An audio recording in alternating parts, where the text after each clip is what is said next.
Welcome back to another episode of Rock Boys Football. The USC Trojan fans are going to be waking up to some nice news this Wednesday morning as at 7 a.m. Eastern Time, one of the best tight ends in the 2024 class has committed to USC in Walter Matthews. This is the biggest storyline. Not only are you getting one of the better players in this class, you see his ranked top 100 national dude, one of the best tight ends in the class. The biggest storyline is USC going into SEC country again in the state of Georgia and taking one of their best players, right? About 10 days ago, Cameron Fountain, one of the best defensive linemen in the class, commits to USC from the state of Georgia. Now, Walter Matthews, one of the best tight ends in the class, committing to USC from the state of Georgia. We're going to talk a little bit about what Walter Matthews is going to bring to this program, take a little sneak peek at the talent that's going to be on campus and what this 2024 class could be like for Lincoln Riley. Because you saw like the haters want to say Lincoln Riley can't recruit out of high school. And what does he do in the last 2 weeks?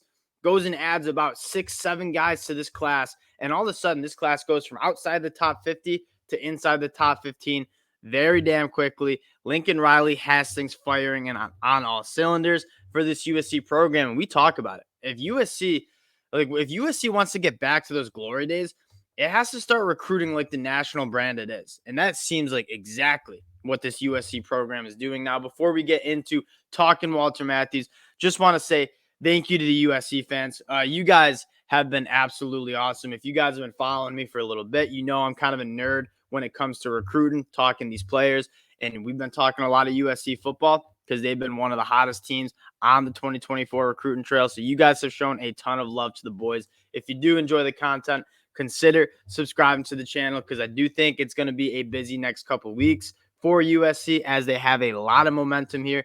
Appreciate you guys. Let's get into Walter Matthews. And in terms of the player, and this is a really interesting commitment because Lincoln Riley, as much as he's known for developing quarterbacks, having an explosive offense, developing wide receivers, the tight end position hasn't necessarily been something that Lincoln Riley goes to and uses a lot. But you take a look at the last two classes. He brings in Deuce Robinson, the number one tight end, a 5-star kid in the 2023 class. And then he goes back in the 2024 class and gets a really nice get in Walter Matthews. And so maybe that's something Lincoln Riley, as they're moving to the Big Ten, is trying to go and kind of address. Getting some bigger bodies who are kind of matchup nightmares. And when you talk about Walter Matthews and when you talk about a guy like Deuce Robinson, that's exactly what you're talking about. And that's what you want in an elite tight end, right? The definition of what you want in a special tight end is a guy that's too big for safeties to deal with and too fast for linebackers to deal with. And that's exactly what you're getting in Walter Matthews. There's a reason he's a top 100 national recruit. Taking a look at some of his film, like there's a lot to like about what Walter Matthews is going to bring to this USC offense. And the first thing you're going to see is not only the size and speed jump out, but his ability to create after the catch. And that is something critical in this USC offense. They're going to play with space. They're going to get the football to their playmakers in space. And then you need the guys to go and do work after the catch. Walter Matthews, certainly a guy that can get that done. Again, you're going to see him right here. Just take a little screen pass and just go to work. I mean, really smooth ball carrier, very good contact balance. When you're 6'7", 250, you're a very hard guy to bring down. And then you got the burners to finish the play. Again, this dude is 6'7", 250 pounds, a massive catch radius, and he's running away from defenders like that. He also is very good working vertically. You see him working the boundary here. I think he's going to be really good working vertically up the seam, more like this, right? At that traditional tight end role. He's a guy that you can split out, but probably will play a lot in line because of how big he is. What I love, though, like when you have those two high safeties, he's going to split them all day. And again, such a big catch radius over the middle of the field. You look at what's so important to offenses heading into this modern day of college football. Not only is it important to move the balls between the 20s, but you need to, when you get inside the 20, you got to score touchdowns. Having a guy like Walter Matthews, when those throwing windows tighten up a little bit, and there's not as much room to work with, having a guy with the catch radius like Walter Matthews who can work the middle of the field is going to be massive. That's the key to this USC offense. Is you're going to be able to move the ball. You got to make sure you score 7 when you get inside the 20. And then he's a dog blocker too, which is that's kind of what I'm most excited about. And I don't know if you'll see much 12 personnel, meaning you see 2 tight ends, but Walter Matthews and Deuce Robinson, I could certainly see being on the field at the same time because of Walter Matthews, more of an inline guy who I think is going to be very dominant in the run game as well. And then Deuce Robinson, probably going to be a guy that's more split out wide and going to work and using that extremely athletic toolkit he has to go to work. Now, taking a look at this 2024 class, it's so wild. 2 weeks ago, you really did see everyone saying, oh, Lincoln Riley focusing far too much on the transfer portal, not enough in the 2024 class. And then in about 14 days, he adds, I believe this is his sixth commitment in the last 2 weeks.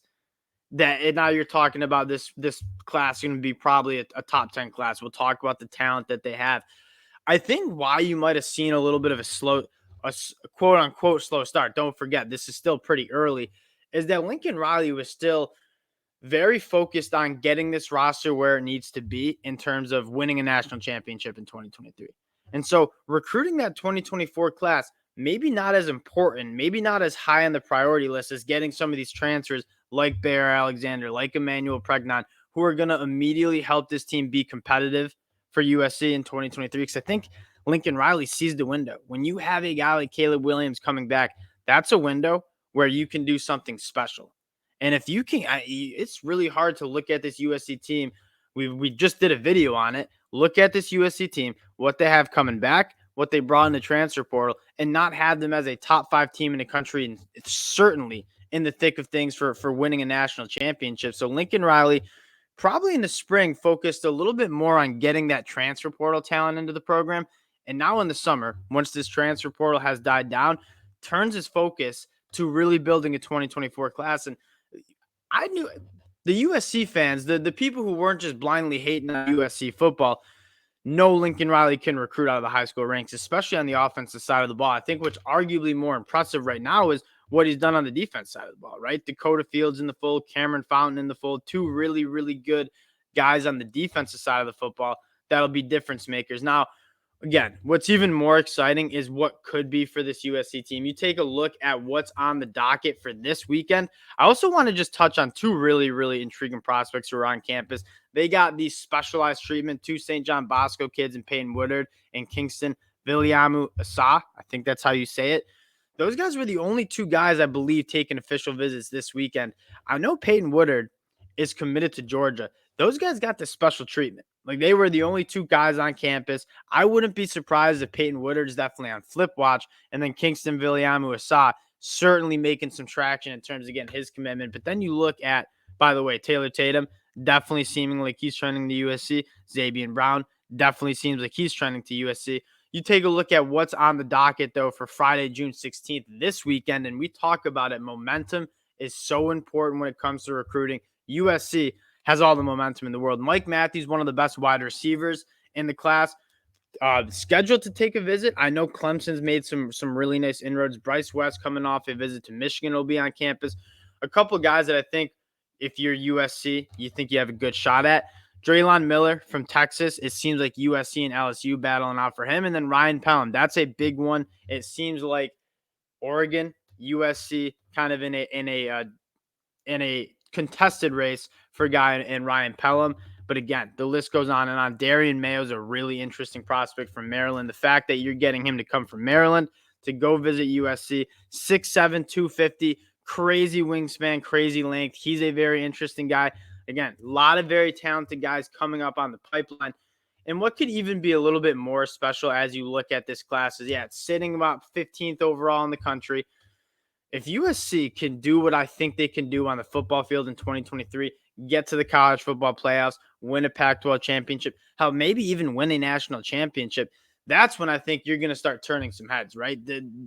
These guys might be committed to other programs, but at the end of the day, like, it's not done till they have to sign the paper late December. If USC can put themselves as one of those top programs in the country, go win 11, maybe even 12 games, win a Pac-12 title, I think you're going to start seeing a lot of guys who might already be committed to other schools really take a look at what USC is doing, because as they move to the Big Ten, they look like one of the teams that they're trending in the right direction. They're going in the right direction. So this class, although might have started off a little slow because Lincoln Riley put a lot of emphasis into the transfer portal, I really do think could really get going if USC can start putting it on the field as well.